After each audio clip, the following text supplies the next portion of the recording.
These are some of the very best designer fragrances that I ever smelled. Hi everyone, I'm Julian and welcome back to my channel Scented Moments, where we discuss everything about perfumes. So in this video, I want to talk about 10 of the best designer fragrances that I ever smelled. Now, I did a video really about this topic, but from a niche perspective, and I asked in that video if you would be interested in having like a designer version of this concept, and yeah, many of you said yes, so here we are. Now bear in mind that I will mention a couple of discontinued fragrances, because in the end this is like really some of the best fragrances that I ever smelled, so that will include discontinued fragrances. Now, this is not an exhaustive list in the way that, oh, these are the 10 that the best fragrances that I ever smelled. No, like I actually did smell a few more that I do think they could perfectly fit this this topic in this video, but unfortunately I don't have them with me. I don't have all the designer fragrances with me here in Lithuania. A lot of them are still in Portugal. So yes, if you will be interested, I can definitely do like a part 2 of this video, where definitely I would include a few more discontinued fragrances. But in the end, let me know in the comments down below, guys, if you'll be interested in a part 2 of this segment from a designer perspective. But nonetheless, we still have a very strong list here. These 10 fragrances are really some of the best that I ever smelled, and that's why I'm featuring this video in no specific order. Let's get started. And we will start with one of the best fragrances from the house of Chanel. Now, also another disclaimer here, I will not mention any exclusive designer fragrances. For that, I think it would be unfair and too long of a video. So also, if you want me to do like a specific designer exclusive, let me know as well in the comments down below. But this one from Chanel, it's just it's a masterpiece, and I could have mentioned many fragrances from Chanel, but also my goal was to mention just one fragrance per brand, and this one is one of them. I mean, Chanel creates some of the best fragrances out there, but they take just so long to release a fragrance, especially from the men's side of things, and this is marketed for men. It is the masterpiece of Egoiste, also a classic already, released in the early 90s. First was released as Noire, and then was remarketed as Egoiste. Now, this is, I mean, I have this bottle already for at least 4 years now, 4 to 5 years now, and I don't have, this is not a vintage, as you can see here from the spray, because I think the vintage has like a silver spray. And I had the opportunity actually to try like a more older batch of Egoiste, and it's divine. It's so thick, like the sandalwood in there. It's so thick and creamy and involving. I definitely am not like a vintage guy, but if I would have a vintage fragrance, it would be Egoiste, and the other one also from Chanel, and it would be Antaeus. Those two fragrances in their more, I would say, vintage or more older batches of these fragrances are just fantastic to die for, really. But well, coming back to Egoiste, in this version specifically that I have, if this matters for you, my batch is 4303. I really don't know. I didn't check what year this batch is really. But again, I have this fragrance at least for 4 years, and it smells amazing nonetheless. It smells incredible. For me, this was a love at first sniff. Before Egoiste, I had Platinum Egoiste, which I still have. I wore that fragrance a lot back in the day, and I still have it, although it's really low, the liquid, but it's still fantastic scent. But Egoiste is very different from Platinum Egoiste, really two completely different fragrances. So Egoiste is this very spicy, peppery, aromatic, floral, like carnation and rose with cinnamon and sandalwood. It's so damn good, so unique, so masculine, so elegant, so refined, and yet quite rich. It's just amazing.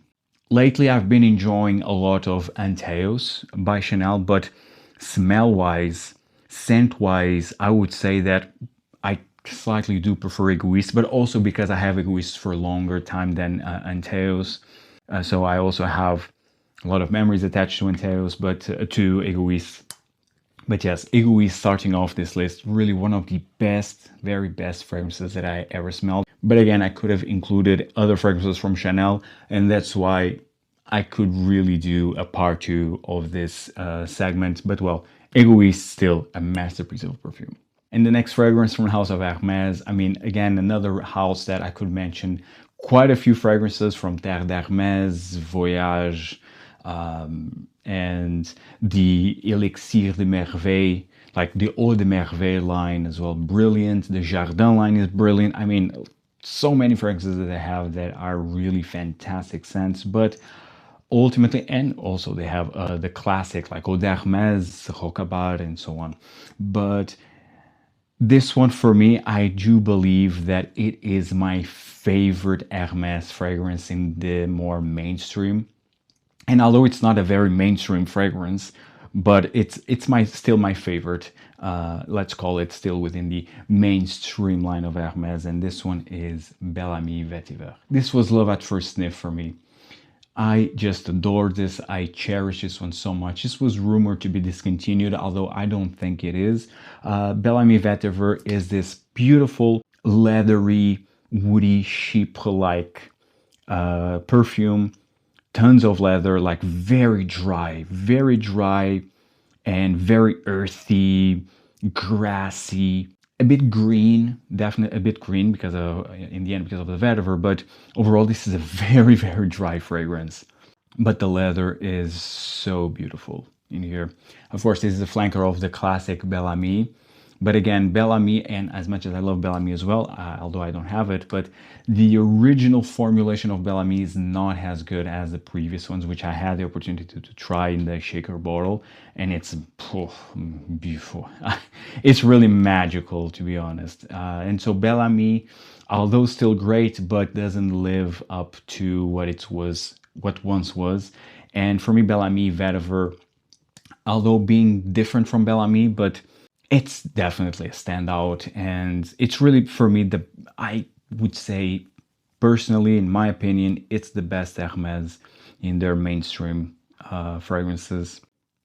Again, masculine, more rugged, but still very elegant, very refined, sophisticated, but with character, with personality. Man, the performance also is great. So yes, really, Bel Ami Vetiver, one of the best fragrances, designer fragrances I ever smelled. And the next fragrance from House of Bvlgari, a brand that I really adore, but this one was already discontinued. This was released in 2016, almost a decade ago, and it was discontinued like 2 to 3 years ago, if I'm not mistaken. At least officially, it was still then available in the gray market, and now it's really hard to find this one. It's from a Bvlgari Man collection, and this one is Bvlgari Man's Black Orient.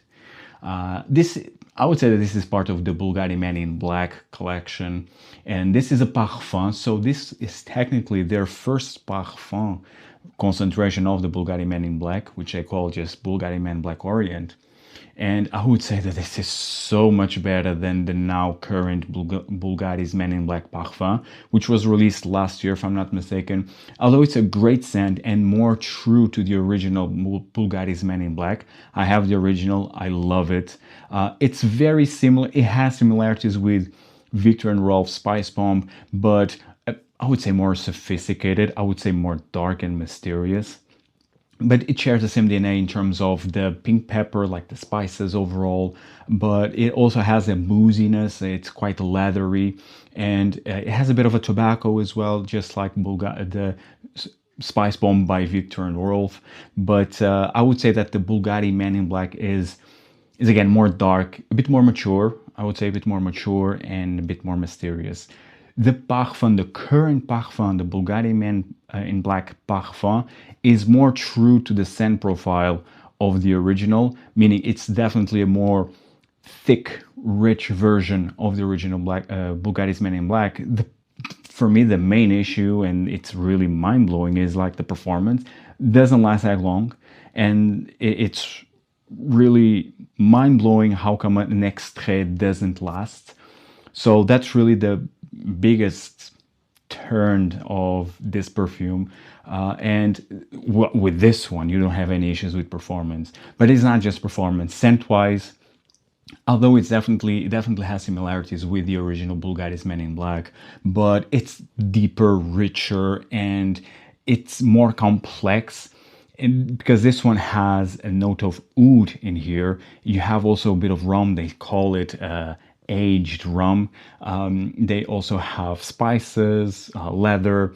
It's just a beautiful, dark, addictive, deep fragrance, and really the best of this line.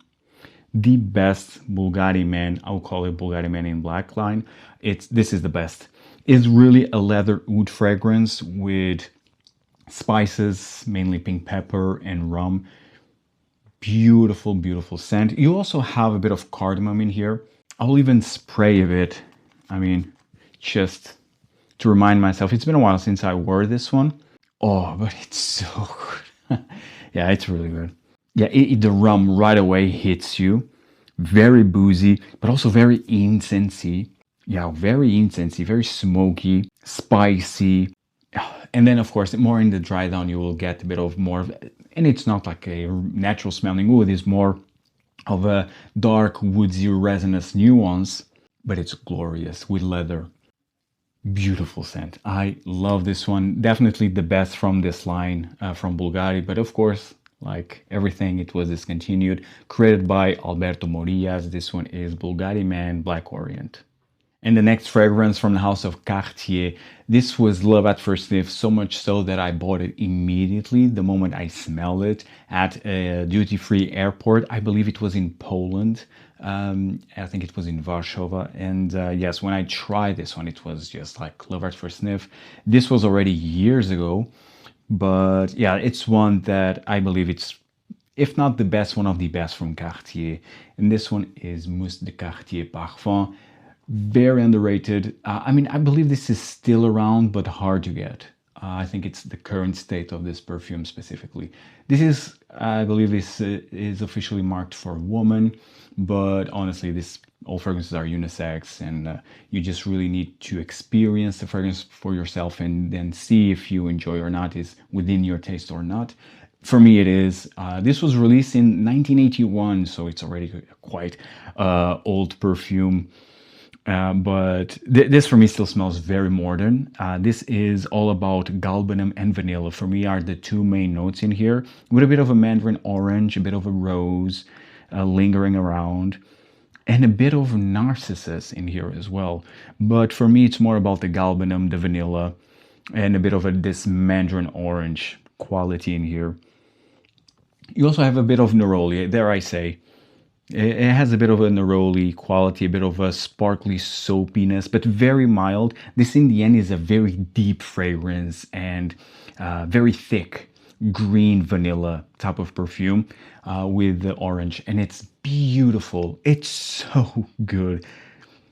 Quite unique. I mean, you can view this as a kind of Chanel number 19-ish. It's within that, but I would say richer in the vanilla.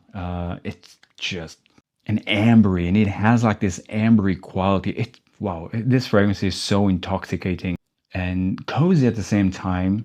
It's really a feel-good but elegant scent. So really one of the best fragrances I ever smelled overall. It's a Mousse de Cartier Parfum.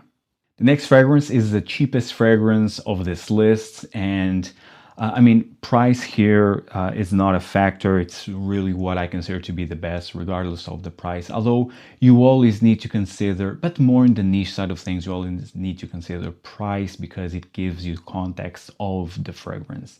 But either way, this one is definitely the cheapest of this list, but in terms of smell, it's not at all. Of course, from the house of Lalique, from the Encre Noire line, and this one is Lalique à l'extrême. Encre Noire à l'extrême. This fragrance is my favorite from the Encre Noire line, and really when you want to talk about like cheap fragrances or affordable fragrances, I prefer to call them affordable fragrances Lalique is the one that comes to mind. You simply cannot beat the quality with the price tag in the online discounters in the gray market. Retail Lalique is very expensive actually. It's over 100 euros, all of their fragrances at least. So yeah, more in the gray market, which they are readily available. You can find Encre Noire à l'extrême 100 ml for under 30 euros. It's how affordable this fragrance is. Scent-wise, is beautiful. This could easily be a niche fragrance, but this has the hype that it deserves. I mean, every time we are talking about affordable fragrances, the majority of the times, like other reviewers will also mention at least one Encre Noire. And for me, this is the best of the line. And I have this one already for a lot of years now. I mean, 6 years, 7 years at least. And this fragrance is just beautiful. So I have the entire line. I mean, just not the Encre Noire Indigo, which is actually was released a couple of years ago, but I still did not try that one. And I still didn't saw it available in a gray market, at least not here in Europe. But I have the original Encre Noire, I have the Encre Noire Sport, and of course I have this one. This is the most balsamic resinous of the three. The original is more dry, inky, vetiver. The Sport is, of course, more citrusy, fresh, but still with a very mild inkiness. And vetiver, of course, vetiver is like the main note of the Encre Noire DNA. And here is the most balsamic, incensey, resinous type of vetiver, which is more of my type. Although, again, love the three. Really, you can wear the three in different occasions and different seasons even. I consider this to be leans more to the winter time, whilst the Encre Noire between spring and fall. And then you have the Sport, which is like more late spring to, of course, summer.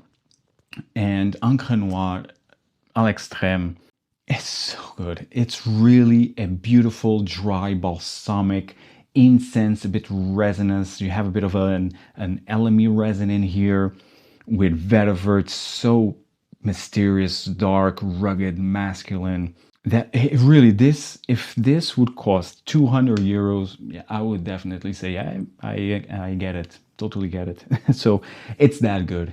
The performance also is amazing. I highly, highly advise for you to try this one, Encre Noire à l'extrême by Lalique. Now the next fragrance, I believe it's discontinued from the house of Yves Saint Laurent. I mean, Yves Saint Laurent, it was once a great house, but now is just a forgettable house. I really don't appreciate all that Y line and any other fragrances that they have been releasing. I mean, it's just forgettable. Although very, very honorable mention to YSL Libre. Now, there is a couple of versions that I do like, and I actually am considering having full bottles of. I mean, I don't remember because right now it's so many flankers of Libre, but there are two of them that I really do appreciate.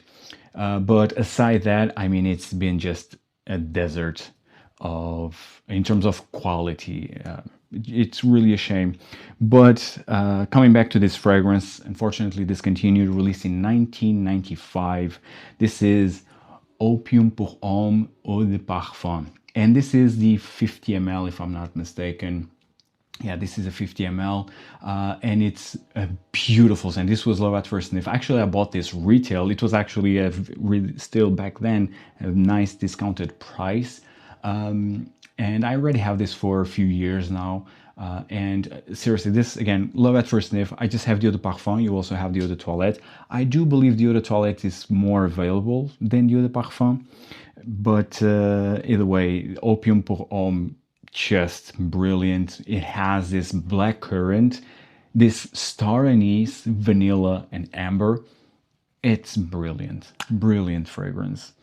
This could easily, which is sad because like these type of scents, now we think more of niche fragrances, like niche brands can create this type of perfumes while designer will not even bother. And back in the day, designers were releasing fragrances like this, rich, dense, thick, interesting perfumes. And this is one of them. I mean, seriously, so unique. And for me, it's more about blackcurrant with star anise and vanilla. Brilliant scent. Great performance, actually, quite elegant as well. This is perfect for fall, honestly. So yes, I adore Dior de Parfum. Dior de Toilette is also nice. I also had the opportunity to try. It's a bit more, of course, more airy, but yeah, Dior de Parfum for me, it's where it's at. YSL, Yves Saint Laurent's, Opium pour Homme, Eau de Parfum.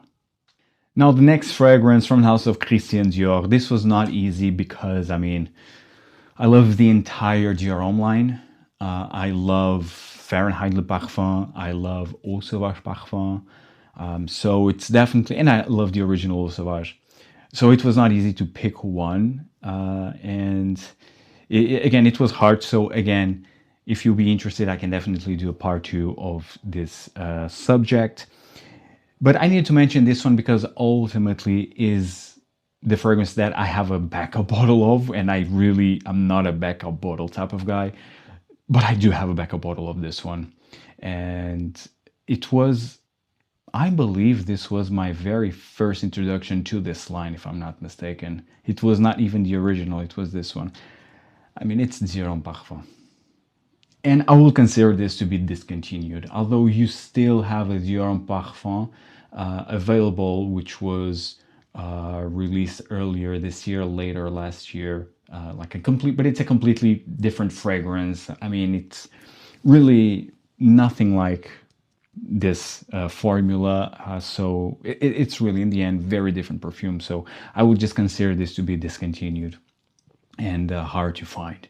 I mean, you can find it, but now you will pay. I mean, I already saw this bottle. This bottle is the original 75 ml, then later come in the 100 ml, which smells the same. And I do have, as my backup, the 100 ml size. They smell the same. It's the same formula. But the 75 ml, for some reason, it goes up to 300 euros. Absolutely insane and definitely not worth that price tag. I mean, of course, you do you, and if you think this is worth 300 euros, I mean, of course, be my guest. This is really a fantastic scent. It's a masterpiece of a perfume, but then again, I mean, is it really worth the 300 euros? But well, in the end, I ended up choosing this one, but I could have mentioned Dior Homme, and I'm always saying, I mean, if I would have a signature scent, it would be Dior Homme. Simply put, the original Dior Homme, not the 2020 version, the original Dior Homme.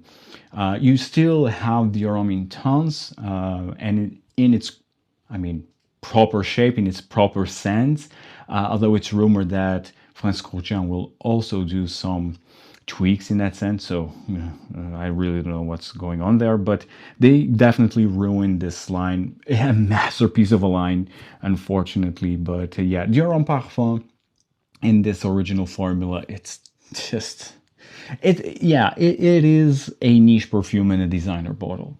It is. And again, this again comes to what I've said previously. Back in the day, designer fragrances were able to create perfumes like this, which now you can just think of niche brands that would create something like this. But yeah, this is all about iris, dark leather, rose. It's said that it has a bit of oud, although I don't really detect oud, never did.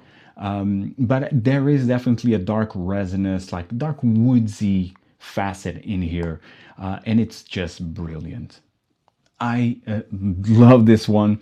Performance-wise, it's fantastic, of course. Yeah, it's really one of the best fragrances that I ever smelled. But then again, I could have mentioned Dior Homme as well, and Dior Homme Intense. So that's where it's at. But I'm just mentioning Dior Homme Parfum because this was the introduction to this line. So I started with Dior Homme Parfum and then went to the original and then went to the Intense. Anyway, still a masterpiece of a perfume.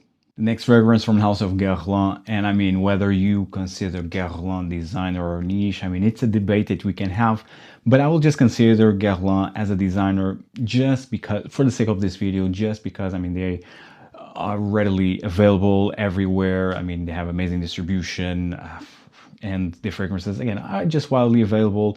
The pricing, more in their mainstream collection side of things, it's more affordable than niche, a lot of niche fragrances out there. So I mean, but I would go more with the availability and so on. So I mean, it's just how it is and just how I decided in the end. But we can have that debate: is Guerlain designer or not? But it was hard to choose a fragrance, only one fragrance from Guerlain. I mean, I have quite a few of them, especially the classics. I mean, Jiki, love that fragrance, Jiki, Vol de Nuit, Après l'Ondée, L'Heure Bleue, Mitsuko, Habit Rouge, Héritage, Vetiver. I mean, the list goes on and on. But I decided to go with this one because ultimately it's really up there in terms of some of the best fragrances I ever smelled. And it is Shalimar. The beautiful Shalimar, the queen of the Orientals. Shalimar, but this version is the Eau de Parfum. The Eau de Parfum version was released in 1986, created by Jacques Guerlain. And this is a Sentinel. I just have the Eau de Parfum actually, but I definitely would love to have the Eau de Toilette and the Parfum, the Extrait. And really, I think I would end there. I mean, Shalimar has thousands of flankers, many of them discontinued. Actually, this year they released another flanker called Shalimar Essence. Actually, I'm very curious to try that one. I already heard a lot of great opinions about that fragrance specifically. Many people said it's a more modernized Shalimar, but still maintaining the classic DNA of this bergamot, iris, rose, tonka bean, vanilla. Just a timeless DNA in it's like unmistakable. The moment you smell this fragrance, you think immediately it's Shalimar. It's Shalimar, and you really cannot deny the timeless feel on this scent. And although it's marketed for women, but again, all fragrances are unisex. And actually, I would say that this is more masculine than many modern masculine fragrances out there in the designer side of things. So there's that. This also is quite balsamic. He has a balsamic nuance in here as well. I mean, in the end, it's just a magical scent. One of the best fragrances ever created in the end. It's Shalimar. Doesn't need any introduction. The Eau de Parfum, it ends up being my favorite, but I mean, I also love the Extrait. I had the opportunity to try the Extrait a few years ago, and to this day, I still did not forget how good, heavenly that fragrance is. But well, maybe one day I will be fortunate enough to find a great deal of Shalimar Extrait. But for now, I'm enjoying the Eau de Parfum, which is still a masterpiece. Now, the next two fragrances are more on the fresh side of things. I wanted to include some more fresh perfumes. This is really one of the best fougère fragrances out there. I would say that this is the best designer fougère fragrance out there from the house of Tom Ford. It is Beau de Jour. This is now part of the signature line, but this was originally released as a private blend, discontinued, and then brought back to be part of the signature collection. Beau de Jour, this is all about lavender, a bit of a rosemary, I would say, and patchouli, and it's just so good. So good. Green, herbal, aromatic, earthy type of perfume. Magical, really high quality lavender in here, resembling to the same lavender used in Music for a While by Frédéric Malle. Ultimately kind of makes sense because they are part of the same conglomerate of Estee Lauder, so Tom Ford and Frédéric Malle. But it's good to see that the quality used in Frédéric Malle, because I mean, Frédéric Malle, it's the pinnacle of niche perfumery, and it's great to see that you can find resemblance in terms of the type of lavender used in here, and it's just brilliant. I mean, in the end, if you want a fougère fragrance, like an aromatic fougère fragrance that smells modern, smells masculine, smells elegant, effortless, it's Tom Ford's Beau de Jour. Great performance, and again, from Tom Ford, could have mentioned so many fragrances from their signature line. So, but yeah, for now, Beau de Jour is the one that I will mention today. And the next fragrance from the house of Loewe, quite underrated brand from Spain. I really love their creations. I could have mentioned another one that I just adore. It's really up there in terms of the best fragrances that I ever smelled. But this one is also one of them. And this one is Loewe 001 Man Eau de Parfum. They also have another toilette, which I still haven't tried it, but this is a beautiful iris, musky, creamy, woodsy fragrance. It's beautiful, and it's also a bit vegetal-like. You have as well carrot seeds, and carrot seeds are also used to enhance like the floral aspect of the iris, but it's really a fantastic scent. This iris is more on, definitely on the floral side, not on the buttery and earthy qualities of the iris. This is more on the floral, powdery side. But I love the musky creaminess, woodsy like cedarwood, sandalwood, just beautiful scent. This can easily be signature scent. Performance-wise, it's fantastic, very elegant perfume, and it's really effortless, completely effortless type of scent.